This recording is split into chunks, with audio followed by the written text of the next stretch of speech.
Hi friends, good morning. This is Srikant. Today I will explain about same period loss year DAX function in Power BI desktop. See this here, same period loss year DAX function. See DAX same period lost year DAX function and apply and dates key.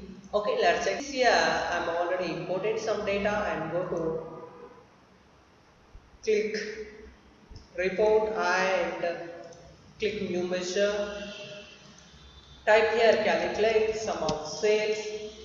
Okay, now I'm typing same period last year. Okay, now I'm adding dates column. Okay, see this here, calculate is a sum calculate is a function, sum is a function, table financial is a table name, and sales is a column name, same period last year is a function name, and next one is financial is a table name and date is a column. Okay, let's check this DAX function. See this to measure. See this here. This is same period last year sales. Okay, let's check this function. See this here. Now I am selecting slicer and select year and select drop down.